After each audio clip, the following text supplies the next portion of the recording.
Hello, Facebook group. You take me on the end of 2-hour call.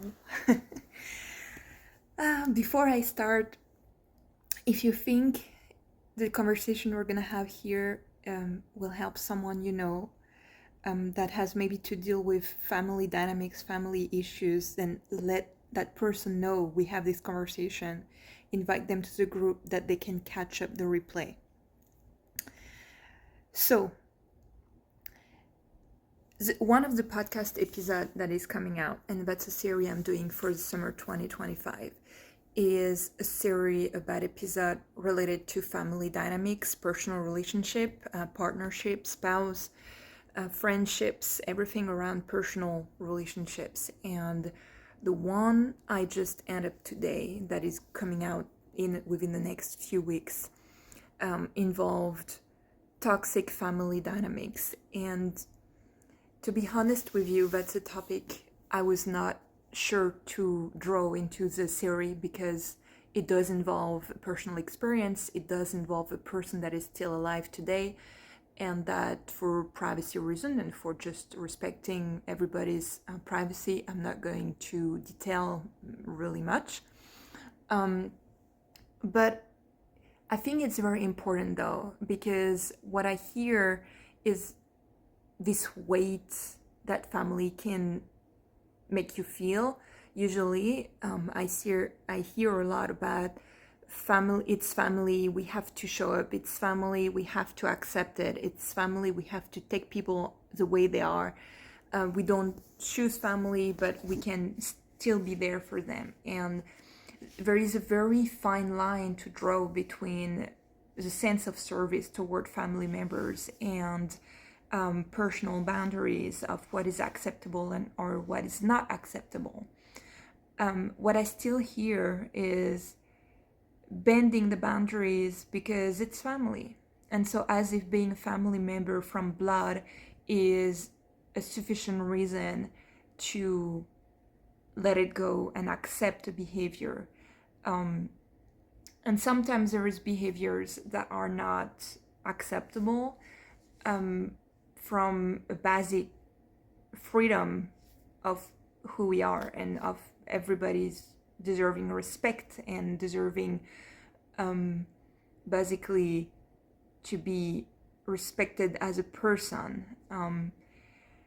The problem is, and with the job I'm doing in mediation, sometimes we can see physical abuse, but it's also sometimes saying manipulation, psychological manipulation. And I tend to think that there is probably more of psychological manipulation than there is of physical abuse.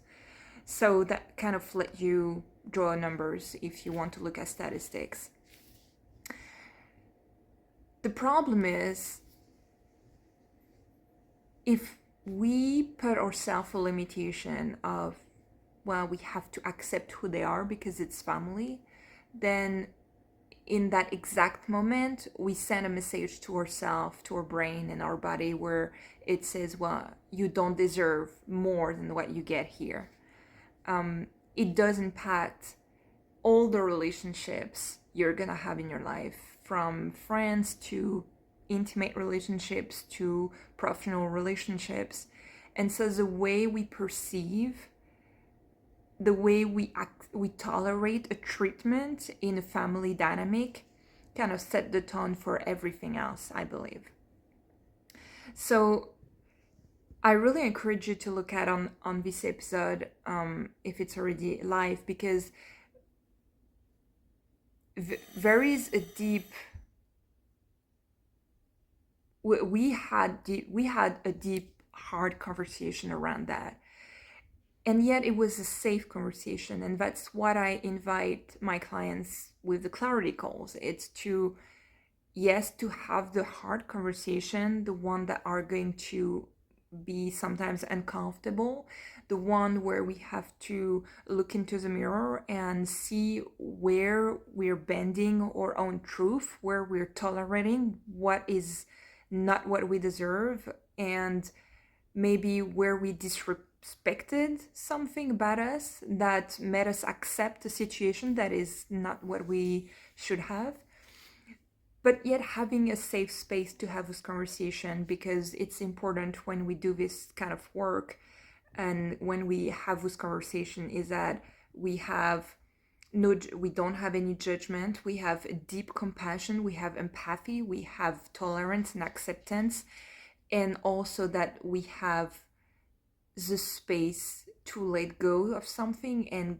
outgrow this what we let go of.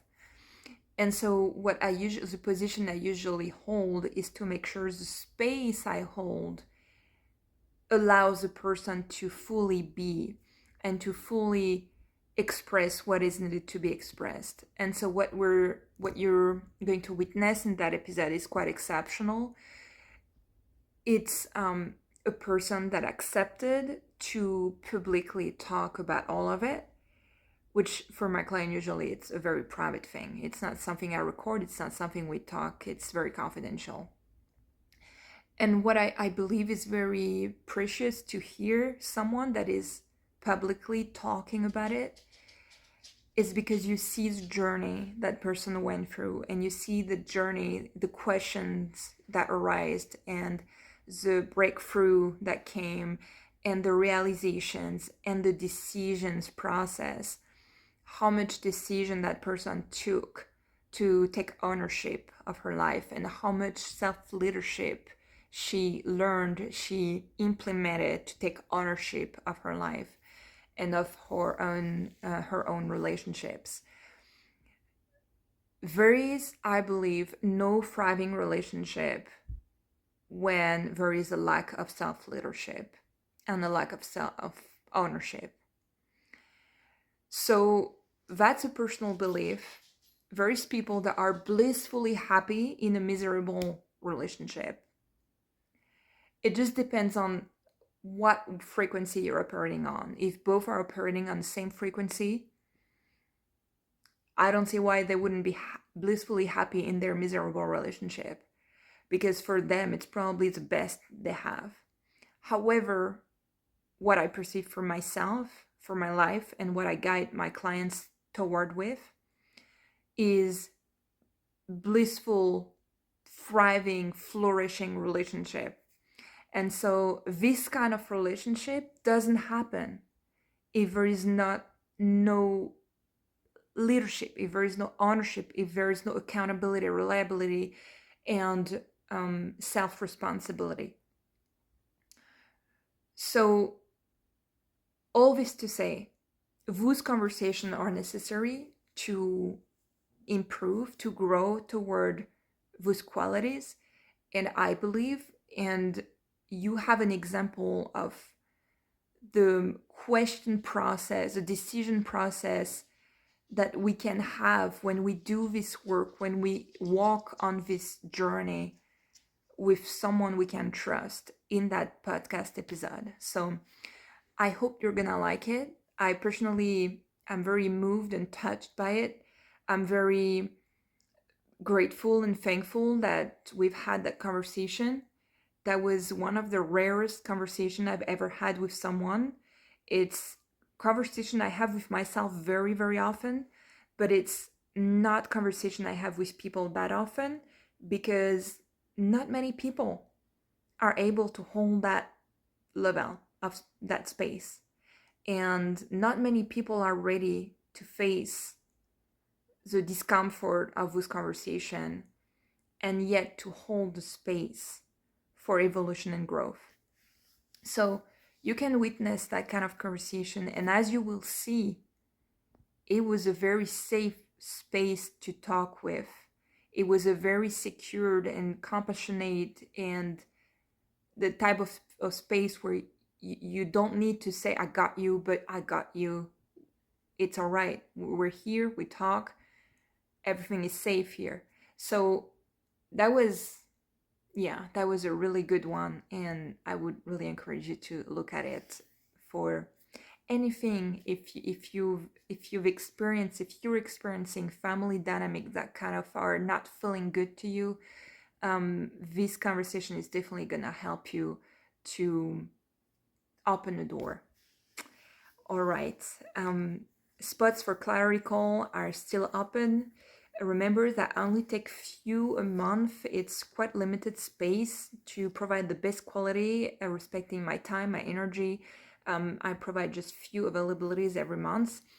There is different possibilities over the clarity calls, either one for 2 hours, straight to the point, one a little longer, 4 sessions for a month, or one that is extended over 3 months, where we have really an intensive reprogramming, reframing all around relationship. Can be personal, professional relationship, context, depending where your needs are. And it's over 3 months with 10 sessions. So it ranged from $500 to over $2,000, depending what you can, what you need, and where you're at. All right, I'll talk to you soon, and I hope you have a good time listening to that episode. Bye-bye.